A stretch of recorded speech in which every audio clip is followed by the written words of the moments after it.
ప్రసంగించాల్సిందిగా కోరుతా ఉన్నాను.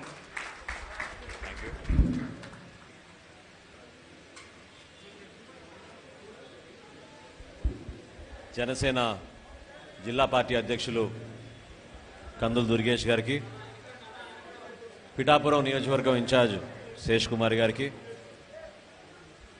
ఈ కార్యక్రమంలో మా అందరితో పాటు పాల్గొన్న నియోజకవర్గ ఇన్ఛార్జీలు, స్థానిక నాయకులు, జనసేన పార్టీ అభిమానులు, పవన్ కళ్యాణ్ గారికి నిరంతరం మీరు ఆయన వెంట ఆయన బాటలో నడవాలనే తపనతోటి చేస్తున్న ప్రతి కార్యక్రమాల్లో భాగంగా ఈరోజు మేమందరం కూడా ఇక్కడ రావడం జరిగింది. వెంకటలక్ష్మి గారు జనసేన పార్టీ రాష్ట్ర కార్యవర్గంలో కార్యదర్శిగా ఉన్నారు. అదేవిధంగా బొమ్మి నాయకర్ గారి గురించి మీ అందరికీ ఆల్రెడీ దుర్గేష్ గారు చెప్పారు. కానీ నాకు గుర్తున్న ఒక ముఖ్యమైన విషయం మీకు చెప్పాలి. మనం గెలిచిన ఏకైక ఎమ్మెల్యే సీటు ఈ నియోజకవర్గంలో, ఈ జిల్లాలో రాజోల్ నియోజకవర్గం నుంచి. అక్కడ గెలిచిన ఎమ్మెల్యే కన్నా ఎక్కువ ఓట్లు వచ్చింది మన జనసేన పార్టీలో మన నాయకర్ గారికి. అంత బాగా ఎలక్షన్ నిర్వహించడం, ప్రజల్లో మమేకం అవడం, సమస్యలపైన అవగాహన పెంచుకోవడం, అందరితో కూడా కలిసికట్టుగా మత్స్యకార సమస్యలపైన పోరాడి ఒక మంచి నాయకుడిగా ఎదుగుతూ ఉన్నాడు. ఆ సందర్భంలో పవన్ కళ్యాణ్ గారు రాష్ట్రంలో మనం కార్యక్రమాలు పార్టీ పరంగా చేసుకుంటూ ముందుకెళ్తున్నప్పుడు పార్టీ నిర్మాణంలో భాగంగా మత్స్యకార వికాస విభాగం ఏర్పాటు చేద్దామని మన అధ్యక్షుల వారు గొప్ప నిర్ణయం తీసుకున్నారు. ఇదేదో ఓట్ల కోసం కాదు. ఇందాక వాళ్ళు చెప్పినట్టు కొంతమంది పార్టీలు ఎన్నికలప్పుడు వచ్చి రకరకాల వాగ్దానాలు చేసుకుంటూ వాళ్ళు వెళ్ళిపోతూ ఉంటారు. కానీ మనీష్ పనిగా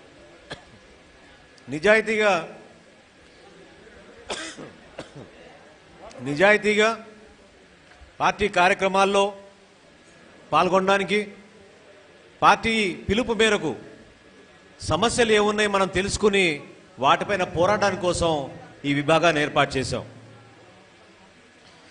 వేట నిషేధం గురించి చాలామంది మాట్లాడారు. రాజుగారు చాలా అద్భుతంగా వివరించారు ఇందాక.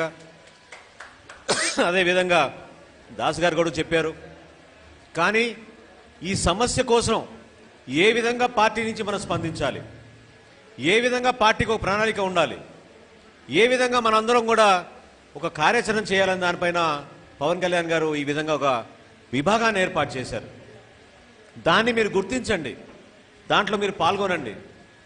975 కిలోమీటర్ల పొడవు ఉంది మనకి కోస్తా తీరం మన రాష్ట్రంలో.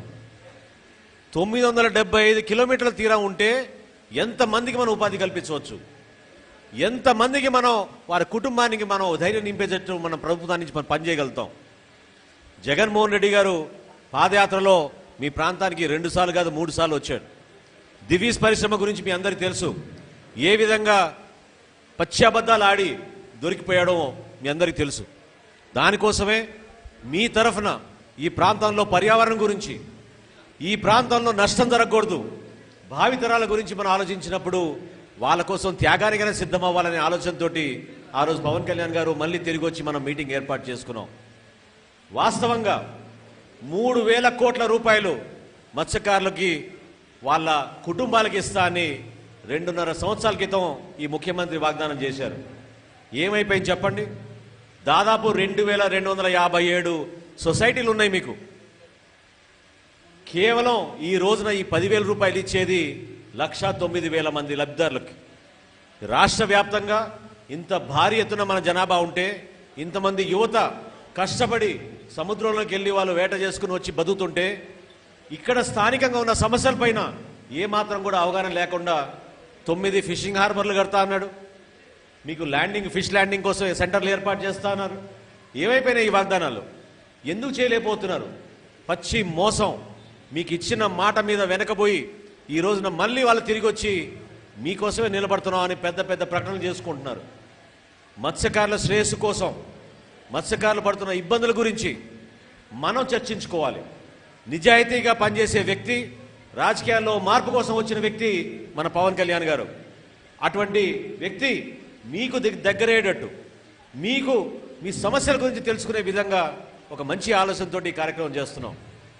రాష్ట్రంలో వాస్తవంగా ఈ రోజు ఖర్చు పెడుతున్న సంక్షేమ కార్యక్రమాలు ఇందాక పెద్దలు చెప్పారు. గతంలో సబ్సిడీ ఇచ్చేవాళ్ళు బోట్లకి, గతంలో డీజిల్కి సబ్సిడీ ఇచ్చేవాళ్ళు. మరి ఈరోజు 100 రూపాయలు డీజిల్ అయిపోయినప్పుడు ఏ విధంగా సబ్సిడీ ఉపయోగపడుతుంది? జనసేన మేనిఫెస్టోలో, మన ఎలక్షన్ మేనిఫెస్టోలో 3 సంవత్సరాల క్రితం పవన్ కళ్యాణ్ గారు నిర్ణయం తీసుకుని ప్రతి మత్స్యకార గ్రామంలో కోల్డ్ స్టోరేజ్ యూనిట్ ఏర్పాటు చేస్తాం అని హామీ ఇచ్చారు ఆ రోజున. ఎందుకంటే ఈ సమస్య గురించి మనం గుర్తించాం. ఎంత జటిలమైన సమస్య. దీని ద్వారా మార్కెటింగ్ చేసుకోగలుగుతారు. కుటుంబాలు కష్టపడి వాళ్ళు తెచ్చుకున్న చేపని మళ్ళీ మార్కెట్లో అమ్ముకోవడానికి మనం కోల్డ్ స్టోరేజ్ ఏర్పాటు చేస్తే బాగుంటుందనే ఉద్దేశంతో ఆ రోజు నిర్ణయం తీసుకున్నారు. చాలామంది ఎన్నికల సందర్భంలో మీకు నాయకులు వస్తారు. ఎన్నికలు అయిపోయిన తర్వాత మీరందరూ కూడా వాళ్ళకి ఈ బానిసత్వ రూపంలో ఓట్లుగా మార్చుకున్నారు తప్ప నిజాయితీగా మీ గ్రామాల కోసం వచ్చి ఏ సమస్య అయినా సరే మేము నిలబడతామని నిలబడింది జనసేన పార్టీ. దివీస్ విషయంలో ఆ రోజు నానాజీ గారు ఇక్కడున్న నాయకులందరితో కూడా మరి మాట్లాడారు. శేషకుమార్ గారు కూడా అందరినీ ఆ రోజు ఇన్వాల్వ్ చేశారు. చాలామంది ఆ రోజు ముందుకు వచ్చారు. తెలియక కొంతమంది ఉపాధి వస్తుంది మనకి ఈ ప్రాంతంలో, ఈ పరిశ్రమలు వస్తాయనే నమ్మకంతో ఆ రోజు వేల ఎకరాలు ప్రభుత్వానికి దారదత్తం ఇచ్చారు. ఏమైపోయింది అది ఈరోజు చెప్పండి? కేవలం కలుషం ఎక్కువ పెంచే విధంగా మనకి రేపటి రోజున ఇక్కడ ఫిషరీస్కి, హ్యాచరీస్కి, అదేవిధంగా రొయ్యల కల్టివేషన్కి ఇబ్బంది అయ్యే విధంగా పూర్తిగా ఈ వాతావరణం ఈ ప్రాంతంలో కలుషితం అయ్యే విధంగా ప్రభుత్వం చర్యలు తీసుకుంది. భయభ్రాంతులు చేశారు. 144 సెక్షన్ పెట్టారు. రిమాండ్కి పంపించారు. చివరికి 36 మందిని ఆ గ్రామం నుంచి రిమాండ్కి పంపించి జైల్లో పెట్టారు. రాజమండ్రి కాకినాడ జైల్లో. ఏం అవసరం చెప్పండి? ఎందుకు మీరు పరిష్కారం చేయలేరా? మీ ఎమ్మెల్యే కానీ, మీ మంత్రి కానీ, మీ ముఖ్యమంత్రి గారు కానీ వచ్చి వీళ్ళ సమస్య ఏంటి తెలుసుకుని పరిష్కారం చేయలేరా? జిల్లా కలెక్టర్ గారు ఆ రోజు రాత్రి మీటింగ్ పెట్టి పవన్ కళ్యాణ్ గారు వస్తున్నారంటే సెక్షన్ 144 విధించి మీటింగ్ జరపడానికి వీల్లేదని చెప్పారు. అయినా కానీ ధైర్యంగా మీకోసం ఆ రోజు పవన్ కళ్యాణ్ గారు హైదరాబాద్ నుంచి వచ్చారు. నిజాయితీగా పనిచేసే వ్యక్తులు, పార్టీ కోసం నిలబడిన వ్యక్తులు ఎవరున్నారంటే మన జనసేన పార్టీలో ఉన్నారు. పెద్దలు ఎంతో అభిమానంగా గతం నుంచి పవన్ కళ్యాణ్ గారు ఏ విధంగా పోరాట యాత్ర ప్రారంభం నుంచి గంగమ్మ తల్లికి పూజలు ఆ రోజు ఆయన ఈ రాజకీయ ప్రక్షాళన చేయాలనే ఉద్దేశంతో, ఆయన నడిచిన బాటలో అందరు నడవాలనే ఉద్దేశంతో ఆ రోజు మంచి మనసుతో చేశారు. రాష్ట్ర వ్యాప్తంగా జరుగుతున్న కార్యక్రమాలన్నింటినీ కూడా మీరు క్షుణ్ణంగా పరిశీలించండి. ఎక్కడ చూసినా మోసం, ఎక్కడ చూసినా అబద్ధాలు, సంక్షేమం అనే పేరుతోటి రాష్ట్రాన్ని పూర్తి స్థాయిలో మరి ముంచేశారు. అభివృద్ధి ఎక్కడ లేదు. మన రోడ్ల పరిస్థితి ఏంటి చూడండి మీరు. ఈరోజు ఇక్కడి నుంచి మనం ఒక పట్టణానికి వెళ్ళాలంటే, ఒక గ్రామానికి వెళ్ళాలంటే, సొంత గ్రామానికి వెళ్ళాలంటే ఎన్ని గంటలు పడుతుందో మీరే ఆలోచించండి. మత్స్యకారుల అభివృద్ధి కోసం చక్కటి నాయకత్వం మన పార్టీలో పెంచాలనే ఉద్దేశంతో ఈ రోజున నాయకర్ గారిని, అదేవిధంగా వెంకటలక్ష్మి గారిని పవన్ కళ్యాణ్ గారు గుర్తించి వాళ్ళకు స్థానం కల్పించారు. ఒక బాధ్యతాపక చెప్పారు.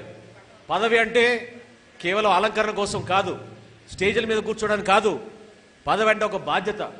ఒక నియోజకవర్గానికి మనం ఇన్ఛార్జ్గా ఒకరిని ఏర్పాటు చేశాం, ఒకరిని నియమించారంటే అందరినీ సమన్వయపరుచుకుంటూ ప్రతి నాయకుడిని, ప్రతి కార్యకర్తని, ప్రతి జన సైనికుడికి గౌరవం ఇచ్చి ఆ గౌరవాన్ని పవన్ కళ్యాణ్ గారిని డైరెక్ట్గా వాళ్ళకు కూడా ఒక ఆలోచన వచ్చే విధంగా మన పార్టీ సిద్ధాంతాలు ఏంటి, దేనికోసం మనం కట్టుబడి ఉన్నాం, దేనికోసం మనం ఈ ప్రయాణం చేస్తున్నాం అని మీకు అర్థమయ్యేటట్టు ఇక్కడ వ్యవహరించాలి.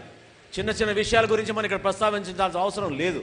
ఎందుకంటే 175 నియోజకవర్గాల్లో జనసేన పార్టీ నుంచి బలంగా మనం పార్టీ నిర్మాణం కోసం కార్యక్రమాలు చేసుకుంటూ వెళ్తున్నాం.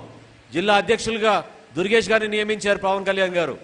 ఒక క్రియాశీలకంగా మీరందరూ కూడా పనిచేయడానికి మీకు సభ్యత నమోదు కార్యక్రమం కూడా ఏర్పాటు చేశాం.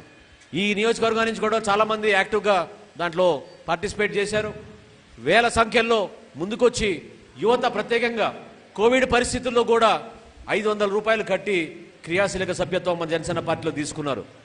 ఏ రాజకీయ పార్టీ కూడా ఈరోజు భారతదేశంలో ఇటువంటి కార్యక్రమం చేయలేదు. పవన్ కళ్యాణ్ గారి ఆలోచన మేరకు చనిపోయిన కుటుంబాలకి 5 లక్షల రూపాయలు మనం ఈరోజు బీమా పథకం నుంచి అందజేస్తున్నాం. ఎందుకు ప్రభుత్వం ఇటువంటి కార్యక్రమాలు చేయలేకపోతుంది చెప్పండి? అధికారంలో 20 సంవత్సరాలు 30 సంవత్సరాలు అనుభవించుకున్న నాయకులు ఎందుకు ఈ విధంగా ఆలోచించలేకపోతున్నారు? మనం ఏనాడు కూడా మనం అధికారంలో లేవు. చిన్న పార్టీ, మనం కష్టపడి ఎదుగుతున్నాం, చాలా అవకాశాలు ఉంటాయి. ప్రతి ఒక్కరికి ఇక్కడ స్థానం ఉంటుంది, ప్రతి ఒక్కరికి గౌరవం ఉంటుంది, ప్రతి ఒక్కరికి ఖచ్చితంగా మీకు అవకాశం ఉంటుంది పెరగడానికి.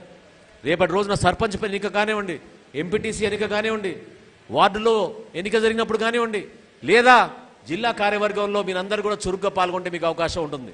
ఈ సందర్భంగా నాయకర్ గారు వచ్చారు కాబట్టి ఆయన కూడా ఒక రాష్ట్ర కమిటీ ఏర్పాటు చేయబోతున్నారు మత్స్యకార వికాస విభాగంలో.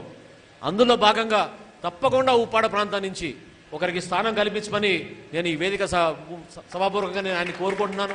ఎందుకంటే చాలా చక్కగా మాట్లాడిందాక రాజు, అటువంటి యువకులు మీరు సమస్యలపైన మీకు మంచి అవగాహన ఉంది కాబట్టి తప్పకుండా మీరు మన సమాజాన్ని మెరుగుపరిచే విధంగా పవన్ కళ్యాణ్ గారు ఏదైతే స్వార్థం లేకుండా పనిచేస్తున్నారో ఆ విధంగా మీరందరూ కూడా ముందుకు రండి.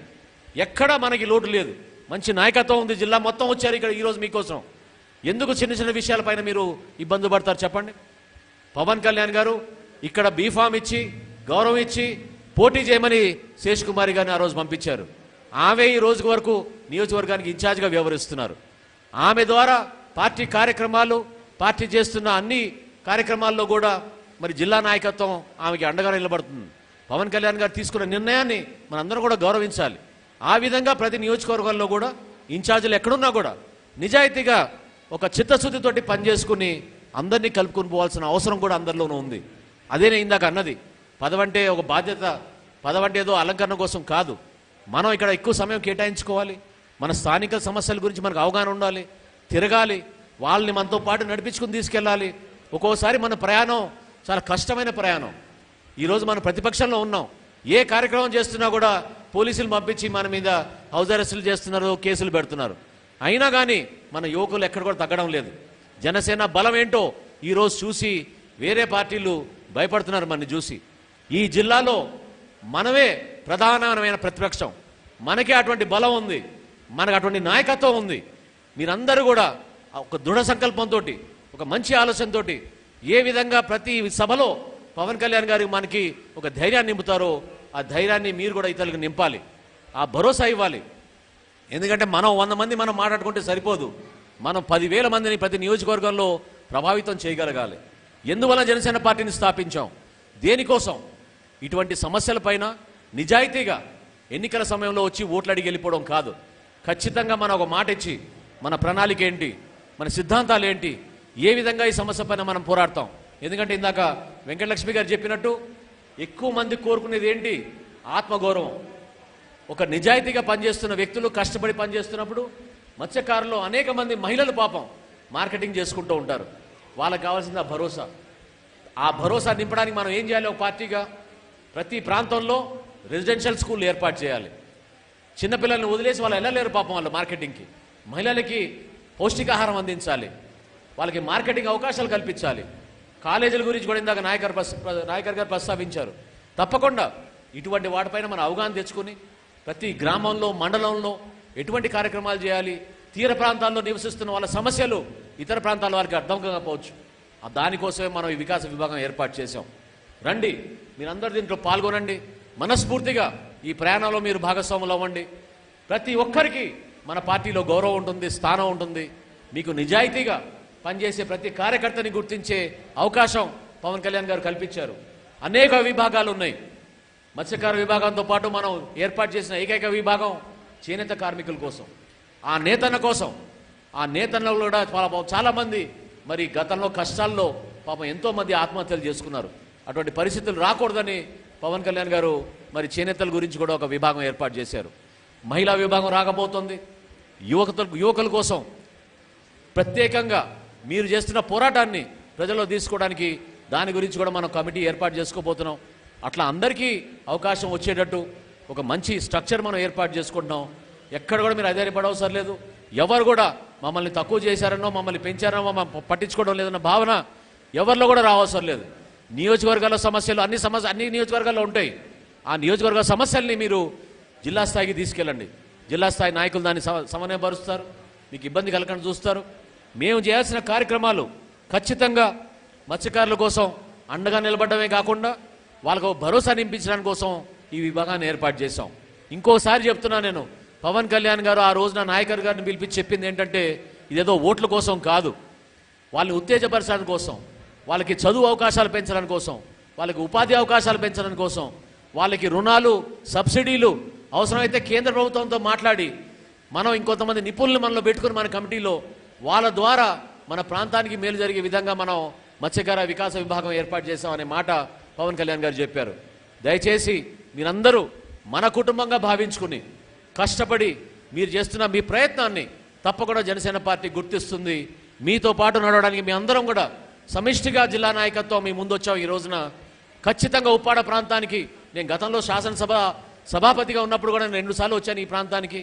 మొన్న కూడా పవన్ కళ్యాణ్ గారితో 2 సార్లు వచ్చాను. ఈ ప్రాంతానికి ఒక ప్రత్యేకత ఉంది, ఎంతో చరిత్ర ఉంది. దయచేసి మీరందరూ కష్టపడండి. మీ వెంట జనసేన పార్టీ ఖచ్చితంగా మీకు ఉంటుందని